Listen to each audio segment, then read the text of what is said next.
Welcome to the ScreenCrush Break Room. I'm Ryan Arey, and this is all of the Easter eggs, references, and little things that you might have missed in The Bad Batch, Episode 4. And special thanks to Noom for sponsoring this video. This episode sees the return of Fennic Shand, Ming-Na Wen's bounty hunter character from The Mandalorian, and she also returns to voice the character here. I'll make it well worth your while. But I don't think Fennic Shand showing up is just a coincidence. The mystery of this episode is who hired her and why. I've got a couple theories on that tie into the Clone Wars, The Mandalorian, and the future of Star Wars television. But first, let's run through some of these Easter eggs. The Bad Batch talk about going to an uninhabited planet called Idaflor. This planet hasn't been seen in Star Wars before, but Idaflor sure does seem like an anagram for Florida, right? Maybe that's a reference to the Galaxy's Edge theme park. We won't really know till we see the planet. The title of this episode is Cornered. This is because Omega and the Depot guy are literally backed into corners, but figuratively, the Bad Batch is in a corner as well. They're learning how to survive in the real world. Up until now, they've never needed to worry about food or money. They don't even know how much to bribe this guy.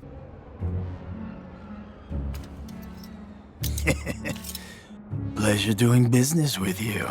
They are on planet Pantora. Now, even though the native people there have blue skin, this is not a reference to Avatar. The Pantorans are a well-to-do species that have been around in Star Wars for years. George Lucas even cameoed as one at the opera in Revenge of the Sith. Now, if anything, the Pantorans could be a reference to the Andorians from Star Trek. The blue skin and white hair look very similar. Notice there's a hexagon around the planet. Not the bears! And the Arabesh letters here translate to Pantora. And hey look, get used to that. There's a lot of Arabesh in this episode, and a lot of it was tiny, blurry, and hard to translate. The design of the planet is inspired by Muscovite Russian architecture. These tall towers with soft-serve domes call to mind structures like St. Basil's Cathedral in Moscow. And we've seen Pantora before in the Clone Wars. That episode took place in the wealth and governing centers of the planet, while this episode is in the seedy underworld. The depot manager is from Sullust, the same planet as Nien Nunb in Return of the Jedi. Yeah. Also, he's voiced by Taron Killam, cast member of Saturday Night Live. Secrets don't make friends, Kojo. And later, the traitor who Hunter haggles with is voiced by longtime SNL cast member Bobby Moynihan. Interesting fun fact, Moynihan and Piece of Toast hate each other. Now, here's some Star Wars SNL trivia for you.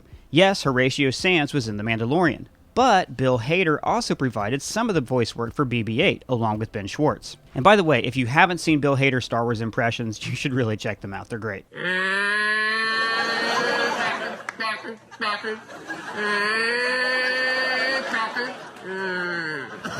I like how the depot manager's monitor is this very old-school green tint, a lot like Marshal Cara Dune's monitor in The Mandalorian. On the ship, Fennic Shand receives a holo of her bounty, just like we've seen on The Mandalorian. Now, when they're unloading, we see the Bad Batch's Gonk droid, and we still have no idea what these things are actually for, apart from serving as Wrecker's free weights. The sounds of the ship in the city probably sound familiar, especially during the chase scene.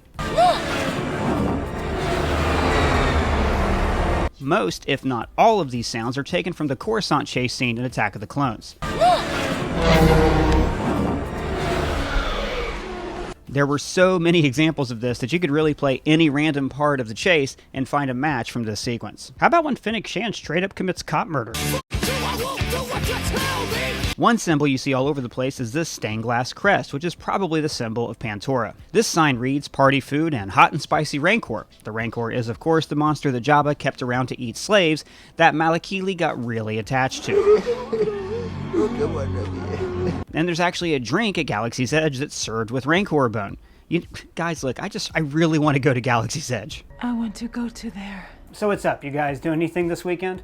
I recently got my second vaccine, so now every time I leave the house, it just hits home how unhealthy I feel after a year of this being me. But I think we're all ready to get back out there and get healthy. But for me, it's overwhelming. It's hard to know how to get healthy. But that's where Noom comes in. They're the sponsor of this week's video. I like Noom because it's not a diet. They use science and psychology to help me identify, say, why I'm always triggered to eat the cookies. They use proven psychology and cognitive behavioral therapy to help you identify your bad behaviors and make healthier choices. It's like they show you how your mind works. It's about learning and not dieting, and it's incredibly easy to use. They walk you through your behavior triggers step by step. Their food database is outstanding. They help you track your exercise. It's almost like your body becomes a video game and you win by becoming healthier. But you won't be alone to figure this out. You'll also have your own support goal specialist who is trained in psychology, fitness, and nutrition. Click the link in the description for your free evaluation. It's quick, easy, and will help you create your own custom plan. Back to the Easter eggs. Now if you look here, you'll see these cats. I'm not sure if this is a Loth cat or a Tuca cat. Probably a Tuca cat because this is the same cat as Wrecker's doll, Lula. This sign reads Assorted Meats, and this arch reads Ivan's Wampa House. Wampas are another OT Star Wars monster. This is the ice creature that kidnapped Luke in the opening of Empire Strikes Back. But here's the thing. Ivan's Wampa House must be a chain because these arches are everywhere and they all say the same thing. And later, when Hunter leaves the trading post, the camera pans up to show us an Ivan's Wampa House banner hanging above him. I mean, this planet is hardcore if they're serving Wampas and Rancors like they're Big Macs and Whoppers. And on Pantora, you can get a Rancor in a McDonald's. Man, I'm going. That's all it is to it. I'm going. And there's a parade happening as the people are cheering the new Imperial stormtroopers. Remember what Padme said? This is how liberty dies. With thunderous applause. In our Darth Vader was right video, I discussed how dictatorships are often cheered into power because they offer security and economic stability. Case in point, Admiral Rampart talks about trading in your Republic credits for the new Imperial currency. Every citizen can exchange their invalid currency for Imperial credits at no cost. Another way of acclimating people to the Emperor's new order. And this Imperial chain code station is identical to the one that we saw in Episode 2, showing that under the Empire, everything is becoming uniform and working in a single harmonious system. Notice that the Imperial seal is on this station, already replacing the Republic roundel that we saw in the Clone Wars. Again, they really turned that around fast. There was no design team, Palpatine didn't have to review the thumbnails, he already had this design in a drawer ready for when he declared, Empire! Omega's taken with a doll to look like the original clone troopers that we first saw in Attack of the Clones. Symbolically, this is saying that these clone troopers are now a relic of the past, a part of history, a child's plaything, and no longer the great warriors protecting the galaxy. This is also similar to the stormtrooper doll that young Jyn Erso played with in the opening of Rogue One. The traitor, voiced by Moynihan, is from Malastare, like Reyes in Return of the Jedi, or these short-sighted senators in The Phantom Menace. The Congress of Malastare concurs with the Honorable Delegate from the Trade Federation. The explosive that Hunter is trying to sell, This is a pyro, Denton. is the same one used to blow up the reactor core of Starkiller Base in The Force Awakens. Hunter comes up with the ploy to sell Echo as property. Again, going back to the series' original theme of free will. Can the clones be free, unprogrammable life forms? Or, like droids, are they simply tools for their creators to use? I'm not capable of removing our restraining bolts. That's why I'm the supervisor. The Arabesh letters on the taxi say, you guessed it, taxi. Now this checker design is taken from real life cabs, but did you know that this same design was already used on space cabs on Coruscant back in the prequels? One of the species she runs into is a Gattle. Watch it! Sorry. And when someone almost runs over her, he says, the same curse word that Sebulba uses in The Phantom Menace. Now this sequence where Omega gets lost was really well done. Like here, when she almost gets hit, but we don't immediately know what happens because the scene is obscured by smoke. Then she runs out of the smoke to heighten the idea that she's in a strange, obscured place. This trope of an evil woman earning a child's trust with food goes all the way back to fairy tales, like when the witch fattens up Hansel and Gretel. Come inside, and I will give you something very nice to eat. Just as the Bad Batch are learning how to use money and feed themselves, Omega is learning kindergarten lessons like don't talk to strangers. Echo is locked up with a protocol droid, R2 units, and this modified droid with accordion arms. He looks like he's modeled after Rodney the Robot from the original Lost in Space, which was one of the original inspirations for Star Wars. Hunter uses his tracking skills and heightened senses to find Omega, while Tech proves that he's the ultimate guy in the chair. Guy in the chair. Hunter says about Fennic Shand, Highly trained. which got me thinking. Who trained her? I have a theory about that I'll go over in a minute. Every episode seems to drop hints that there's something special about Omega, that she's probably Force sensitive. This episode makes strong parallels between her and Luke Skywalker. Visually, her chase sequence looks like his duel on Cloud City, with Omega in the tunnel and hanging on for dear life on top of this tower. Just behind Hunter you can see a Bith, the same species as Fragrant Dan and the Modal Nodes. Thank you, we're the Cantina Band. If you have any requests, shout them out. Play that same song. All right, same song, here we go. From the Mos Eisley Cantina. This whole sequence was very reminiscent of Jerry getting lost on the alien world in Rick and Morty. Hey, what? I got black. What do you want? I got black.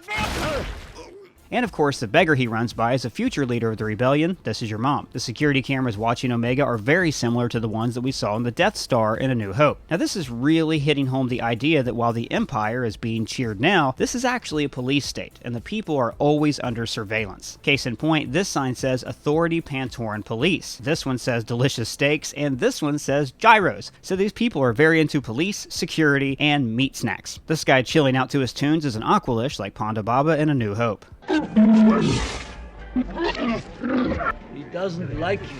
So what did you guys think of Wrecker's kind of non-storyline in this episode? After seeing how he rampaged through the battle droids in episode 1, I was surprised Fennic Shand was able to sideline him so quickly, but it did show how unstoppable she is. Also, if Wrecker can smash his way through every problem, then the show's stories would go nowhere. Keeping him at the ship with Tech gave us some comic relief. The signature key should be embedded below the rear parallax inverters.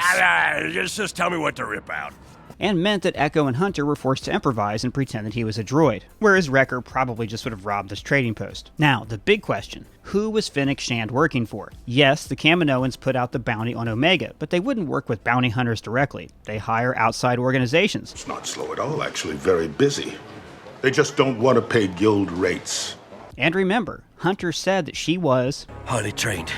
So, here's my theory. What if Fennic Shand was originally trained by Jango Fett, and he was part of or ran a small syndicate of bounty hunters that he employed? Remember, he hired Zam Wesell to assassinate Palpatine, and then kept close tabs on her mission in case she failed. This could be a reason why the episode featured so many callbacks to this Coruscant chase. So if that's the case, then who is Fennic Shand working for right now? Well, if you've seen the Clone Wars cartoon, then you know that Boba Fett made a name for himself among bounty hunters at a very young age. At the end of the Clone Wars, he even formed his own bounty hunter syndicate. Because they were based out of Tatooine, they were called the Krait's Claw, named after the Krayt Dragon. Fennic Shand could be an early member of the syndicate. So she would have been trained by Jango Fett and then joined up with his clone Boba out of loyalty to her former mentor. Because this show is about offshoot clones, I 100% think that Boba Fett will appear at some point. After all, he's an unaltered clone, so maybe Tech will need his DNA to unlock some key to their own physiology. This would also explain why grown-up Boba Fett helped Fennic Shand on Tatooine, and why she's still loyal to him leading into the Book of Boba Fett. It would be a little bit of a retcon because they never mentioned this in The Mandalorian, but then why would they tell this entire backstory to Jyn Darren? They just met the guy. This also makes you think, how many other bounty hunters are loyal to Boba Fett? Hey, boss.